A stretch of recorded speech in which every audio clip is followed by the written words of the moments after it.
Hello everyone, my name is Sue York and I'd like to welcome you to the NewMR webinar, How to Make Sense of Social Media Data. Our presenters today are Ray Poynter from Vision Critical and the author of the Handbook of Online and Social Media Research, and John Owen, the CEO of QSR International, the people who bring you Nvivo. I'd now like to introduce Ray Poynter and John Owen, who will help you make sense of social media data. Hi, Ray Poynter here. I'm the one on the left, and very shortly I'm going to be joined by Joe and Owen from Nvivo, who's going to be telling you all about how to organize social media data. So just a little bit of an introduction first, a bit of context. This is the first time that NewMR have done a product-focused webinar in this way, and we're doing that because we believe in this product. I'm going to talk a little bit more about it later on. However, in the interest of transparency, we should highlight that the costs of producing this session were met by QSR, and that the session will end with an announcement plus a summary from me about where I see the product and how it fits into the wider panoply of options out there. Social media in market research. About 2 years ago, the Handbook of Online and Social Media Research came out, and it's been pretty useful. But I have to say the world has moved on quite a bit since then. The world has become a lot more involved, a lot more exciting. Social media listening in particular has really taken off. We're seeing the quantification of a lot of the use of open-ended, naturally occurring text. We're seeing people do ethnographies where they're taking text and really analyzing it in depth. We're looking at benchmarking studies where people take information from social media and take that information and compare it with other sources so that they can get a better fix on what it means in the real wider world.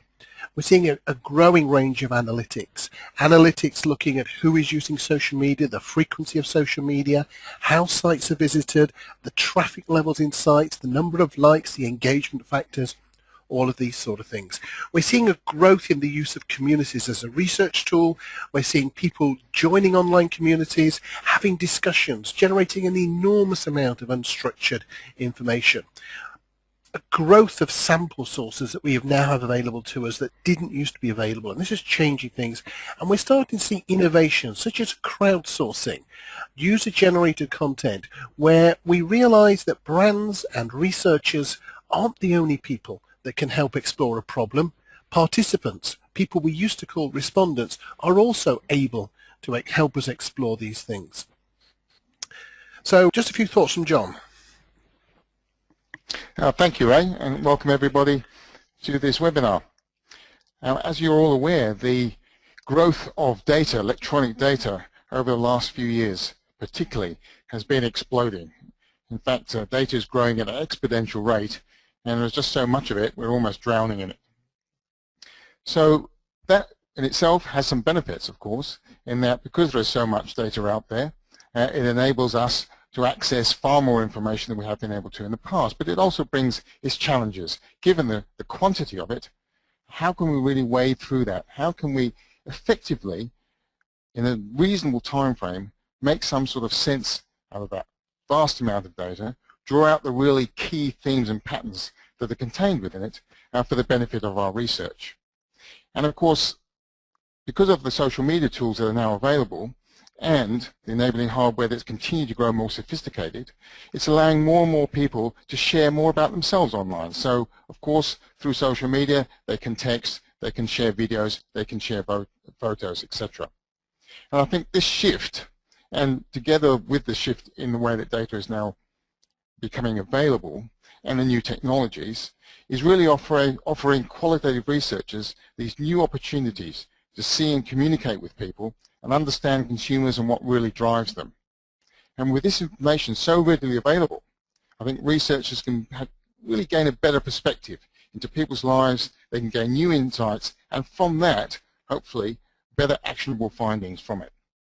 And now I'd like to hand you back to Ray. Thank you, John. I think that an important point there that John was making about the qualitative review. There are other techniques that look at things quantitatively, and one or two things that John is going to show you shortly have a quantitative edge, but this is very much today about a qualitative perspective of the sorts of discourses that are going on out there in social media. So what has social media's effect been on consumers? Well, the first is it's changed the definition, it's expanded the definition of conspicuous consumption. It used to be that conspicuous consumption was going shopping in a really expensive shop and making sure that you had the bags with their Harrods label or their Gucci label on the outside of the bag. It was having the very iconic watch or car that showed that you had money and that you spent money and that you had a certain sort of taste. All of this was conspicuous consumption. But now in social media, we have other forms of conspicuous consumption where we take a photograph of what we bought, where we shout out where we are, where we check in on Foursquare, where the brand purchase itself may be flagged through social media. So a new level of conspicuous consumption, which consumers are choosing to do each other, and which we as researchers can listen into and to find out and to understand. We see more people sharing reviews. Now, those might be negative reviews. I've just been to a really bad hotel. The restaurant wasn't great. They could be positive reviews. They could be places where companies expect to be reviewed, but there may not be. Somebody may pick up some laundry detergent, have an unsatisfactory washing experience, and suddenly they're going to write a review about it, either as a blog or as a Facebook post or as a tweet. People are sharing likes and excitement, and likes is an interesting word, and it's changing and morphing as social media changes and morphs around it. So likes in Facebook can mean becoming a fan of, which is a kind of a different definition. A fan of is changed. The concept of friend, of course, has changed through all of these things. But also in many forms of online discussion, like is the lowest level of involvement in that. It helps us distinguish the true lurker from somebody who wants to make some sort of contribution to the conversation, but doesn't want to upload a photo, doesn't actually want to make a statement. We've moved into a world of social marketing where brands and organizations know that they need to get that recognition. They need people referring their friends, identifying their friends, doing this conspicuous consumption. We're seeing viral advertising where the idea is that this will be picked up and it will be moved on.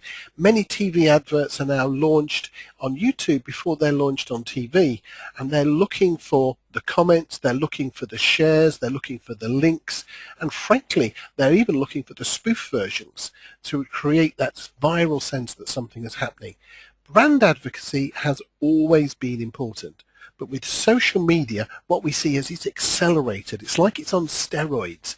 We can start to look at why some brands succeed and why some brands fail by looking at the nature of the brand advocacy that develops in social media and moving it forward.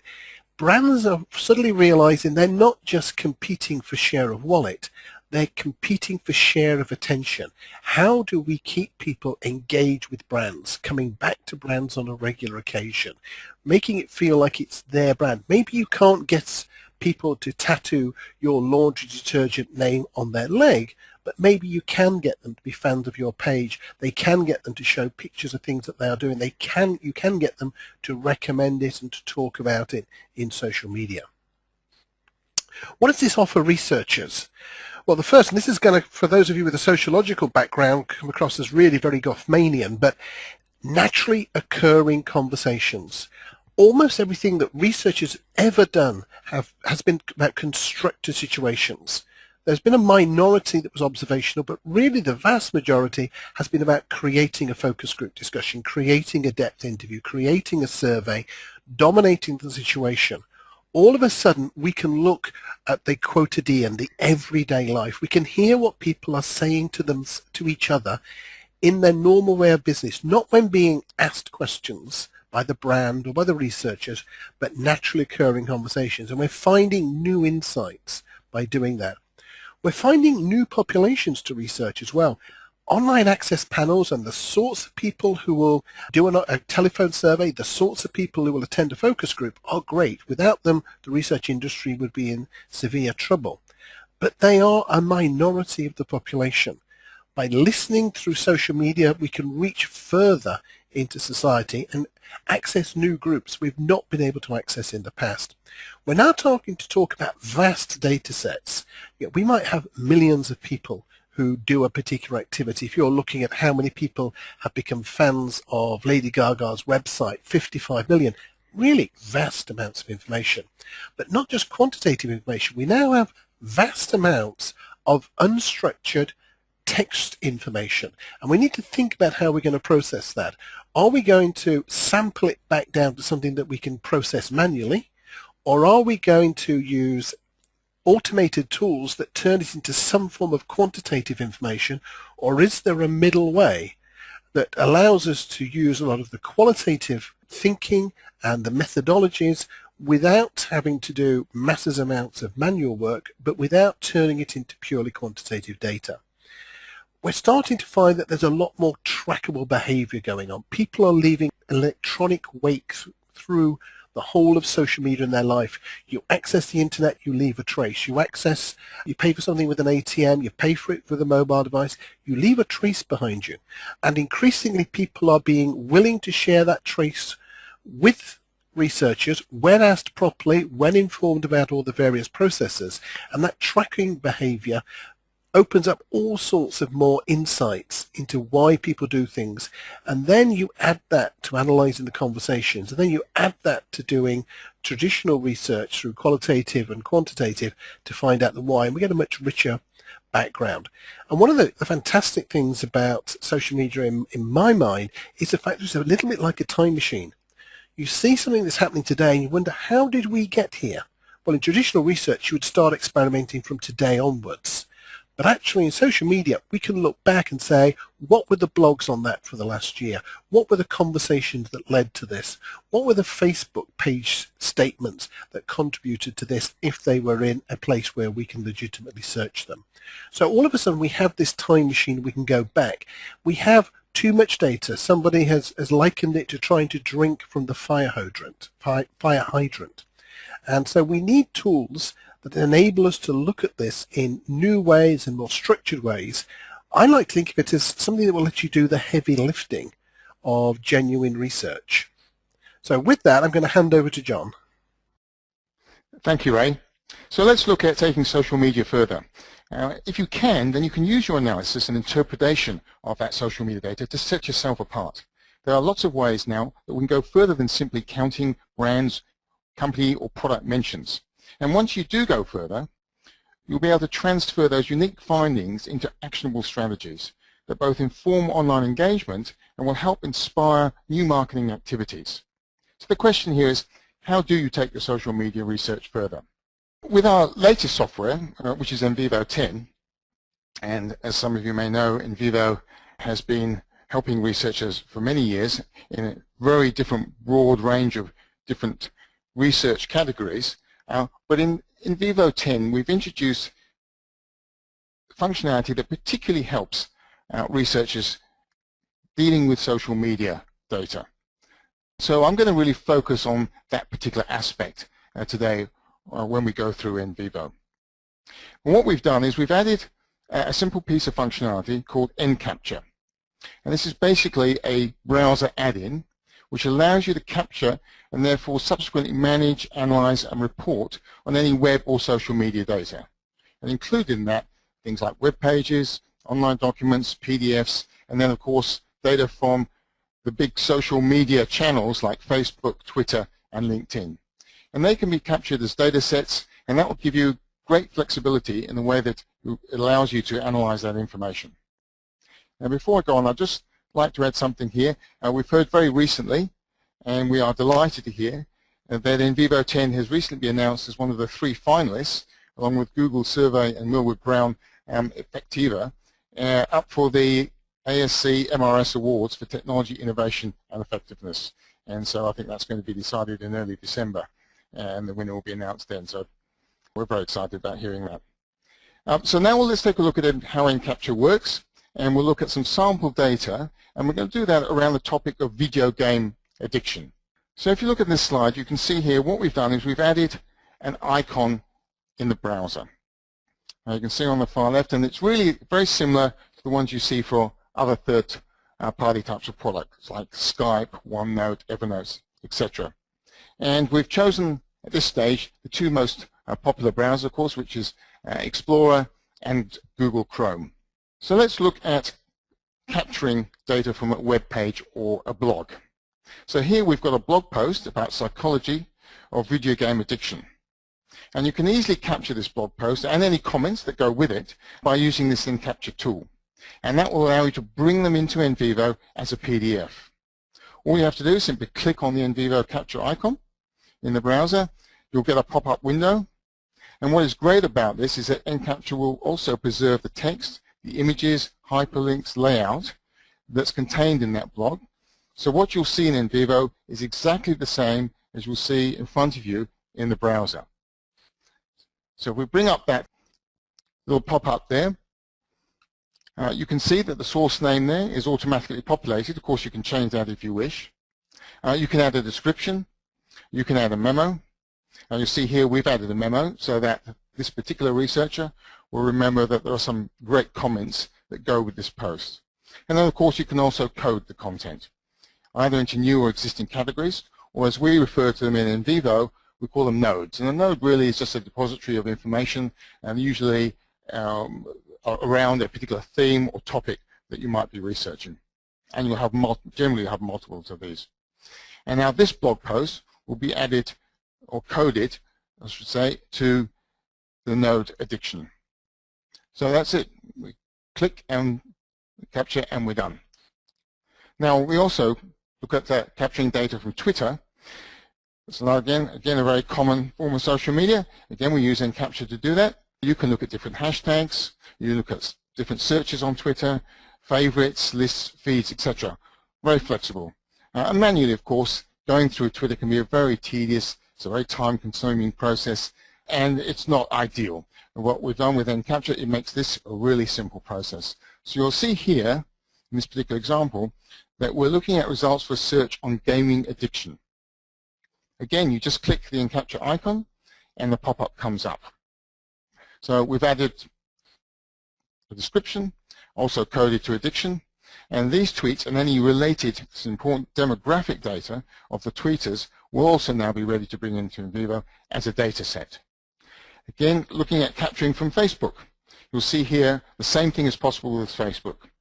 So you could, for example, use eCapture to collect data from walls, groups, pages about specific games. And in this example, we're looking at the World of Warcraft page. So we want to look at what this page is saying, and also what consumers' reactions and questions are. And with Facebook, of course, not only does the data come in as a data set with the demographic information, but the images come into Nvivo as well. There's been a lot of discussion around privacy when it comes to social media, and I would just like to stress that eCapture will only capture the information that is available publicly through social media. In terms of the ethical decisions around how that data is used within the research and how public it is then made by the researcher, that is a question that is left entirely to the researchers themselves. And you can see from the pop-up here that the data is coming in as a data set rather than a PDF, and we've included a description and we're coding this particular capture of information to games. And one more is capturing from LinkedIn.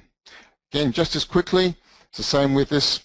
Here we're capturing data from a group of professionals from the gaming industry, and this will give us an opportunity to analyze what they have to say about addiction.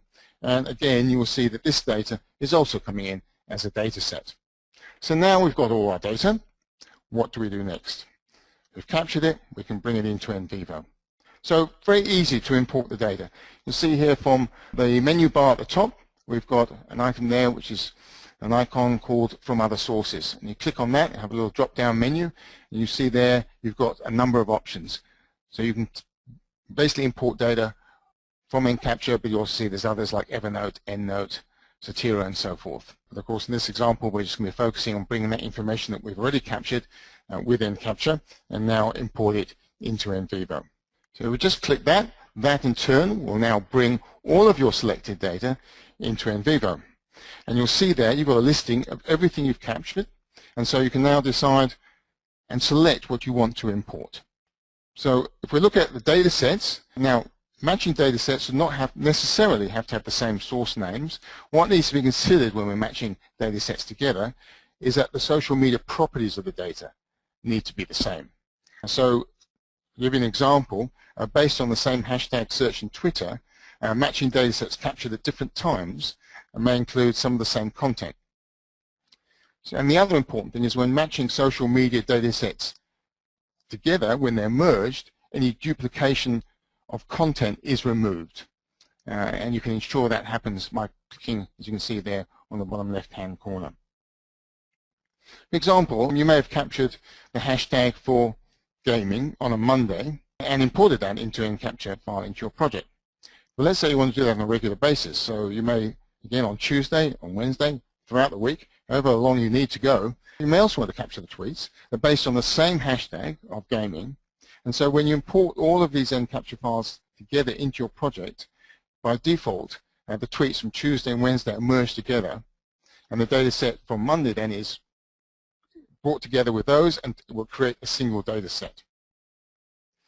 So if you want to merge matching data sets, you've got to make sure that the merge matching social media data set checkbox, as I mentioned earlier, is selected at the bottom. And you can see already what has been imported on the right-hand side, and there you see there's some ticks there, and that tells you those data sets have previously been imported into Nvivo. Just for example here, we'll see now the blog that we captured earlier. That comes into Nvivo just as it was in the browser, but in this case it's the PDF. But you'll see all the text, all the images, all the hyperlinks, the layout, the formatting are preserved exactly as they were in the blog. Okay, so let's have a look at now coding the information that you brought in. You can easily highlight the text and code that text, and at the same time you can also add memos and annotations to that text as well. Or you can just go through the text and thematically code it. You'll see here that the passage has been selected and it's been coded at a new node or a category. And you can just, if you need to select the text, you just need to right click and you'll get these menus up, and there you can see that it's asking you the code selection to a particular node or to a new node. And at the same time, as I mentioned, memos, they're also a great way of capturing ideas or insights or interpretations as you're working through the data, as you're getting a better understanding of the information that you're looking at. You might want to record those and link those to a particular data segment. Again, annotations, they're like making or scribbling something in the margin. Again, great way to record some comments or reminders or observations that you may have. Again, looking at, I mentioned earlier, the comments are always brought in. In this case, you can see that for that particular blog, there's a range of comments there. And again, they can be coded, and you can add memos and annotations exactly the same way as you would to the main text within that blog. Now let's have a look at importing from Twitter. In this case, we're importing Twitter from that was captured earlier as a data set. And when you're working with data sets, there's all sorts of filtering that can be done to look at, what should we say, focus on the data that's of particular interest to you. So you can filter the data set based on values in those particular classifying columns. In this case, it could be things like the username or the hashtag to see patterns specific to that part of the data. So for example, you could filter the posts or the comments or tweets just to show those made by a specific user or during a specific date range, which you may be tracking as well.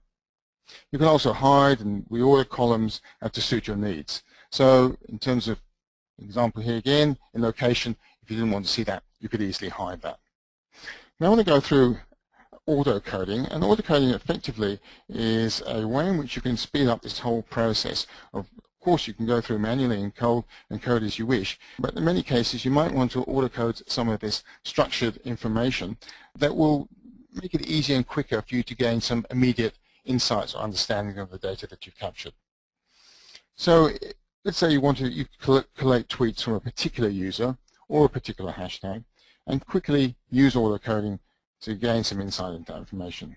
So this is done through a simple auto-coding wizard, which you can see here on the screen. And here you select auto-code by username and you select it by hashtag. Auto-coding, of course, can also be undertaken for LinkedIn or Facebook data pages, which are brought in as data sets as well.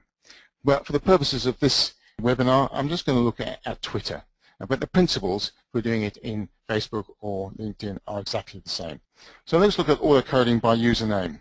So after completing the wizard, you can now see that here that each username has been coded. So now you can double click on any of the usernames, and in this particular example we've used, it's called it's Jackie, okay? And you can see a list of all of their tweets. And at the same time you can also select to see the profile information, including bio, the number of tweets, followers. That's typical type of information that comes with it within Twitter. And this is, of course, a really easy and quick way to investigate the users. Also, another useful way is to auto-code by analyzing hashtags. Again, you can see here that all the different hashtags have their own category. And here we're looking at addiction. And you'll see on the right-hand side there, in the column of references, and you see that there are 8 references in the data set to addiction. You can, of course, click on that particular hashtag, and up will come all of the tweets behind it. So you can see exactly what people have been saying, what they've been tweeting about using that particular hashtag addiction. You can look at Twitter in many different ways here, but this is just a quick example to get a feel for how you would use it. And what I'm now going to show you is a way in which you can visualize some of the information very easily and very quickly. And we do that by using charts. So again, in this example, we're going to create a chart which is looking at tweets by username. And you can quickly see then the trends that they prompt you to investigate further. So it's very easy and very quick to create charts. All you have to do is there's a chart tab on the right-hand side of your data set. Just click on that, and then that will automatically create that chart. And here you can quickly see who's tweeting a lot about video game addiction. Again, it's the same user called It's Jackie with 30 tweets. Clearly the most prolific tweeter, not necessarily the one that's most influential, but at least you know that they are saying the most, or the loudest in this particular case. And of course you can see exactly what's behind that at any time. All you have to do is double click on that particular bar within that chart, and that will bring up all of the source information that's stored behind it. Now, just looking at another chart here, this one is by hashtags. So you can see which hashtags are most popular. In this particular case, it's the hashtag gaming. You can see all the others there gradually fade down to just one. But that, again, is giving you a quick snapshot of which one is most popular, which one is being used the most. And of course, you can use charts for many things. You can look at charting your locations, tweets by volume over time, the number of mentions, etc. So let's look at another chart. This one is tweets over time. So we can see here that there was a small spike in tweets at the beginning of August. Now, again, throughout all of using Nvivo, you can always double-click in these instances and see some of the source information behind it. So you could double-click on that particular bar in the graph, and you'll be able to discover whether there's any reasons, or any obvious reasons, behind that spike in tweets that took place in August. So if we just have a look at that, here you can see all of those tweets behind it. You can have a look through there. There doesn't seem to be any particular or overwhelming reason why there was a spike then, but this is a very small sample of tweets, and in many cases it will immediately highlight the reasons behind something which is an anomaly. Now, moving on from charts, and we just talked a little bit earlier about bringing in Facebook and LinkedIn data as data sets, and of course they can be auto-coded as well. So for example, you can gather all the posts and comments for each Facebook user into a node that would represent them. So you can see what each user has said, and then you may prefer to auto-code based on a conversation, so you can see posts and comments together. And if you're working with data from LinkedIn, you may want to see all the posts and comments for a particular user together. Or, alternatively, you may prefer to gather all the posts and comments for each discussion. And then, again, you can use auto-coding to create nodes based on username, discussions, posts, comments, or any other of the predefined columns there. So if we look at another few ways in which you can see very quickly and easily your social media data. And I'm going to show you another technique here, which is a text search query. This is a very powerful tool, many different ways it can be used, but in this particular case, we're just going to have a look at the video game addiction data. Of course, through this we can also use text searches not just for words but also for phrases or throughout the sources of information and things like memos and annotations and so forth. So different ways you can use a text search query. You can explore the use and context and the meaning of particular words. For example, there are some expressions that are more widely used in specific demographics. That might be something you're keen to know. You can see if an idea or a particular topic is prevalent in your sources. You may want to locate annotations. You remember writing, you're not quite sure where they are. You may automatically want to code words or phrases. For example, find each occurrence of gaming or addiction and then code them and the context around that to a particular node. You can also, of course, search not only for exact words and phrases or even concepts, but ones that have similar words that mean the same thing. So, for example, if you were searching for sport, Nvivo can, if you set it to do this, find words with similar meanings such as recreation or play or fun. So in this particular query, we're searching for addiction and its synonyms. So very quickly, we run that query, and what pops up here is a word tree. And this is a very easy way to visualize your data.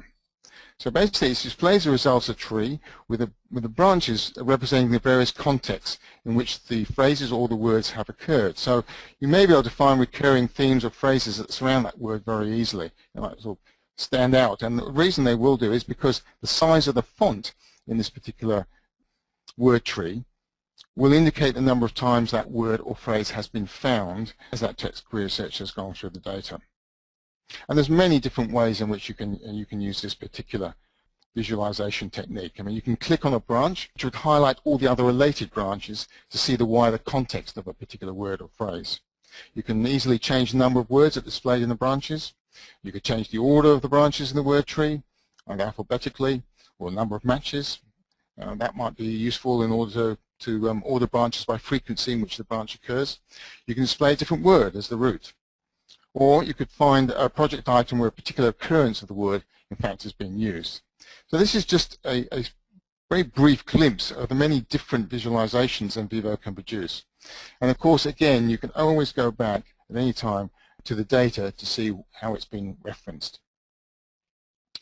So briefly, what we've seen there is a couple of visualization techniques. There are many others in Nvivo. We have the ability to look at data through cluster analysis, graphs, models, etc. And again, if we just looked at that data behind the visualization, you'll see there it's picked up not only addiction, but addictions as well, and dependency, because we've set it to synonyms.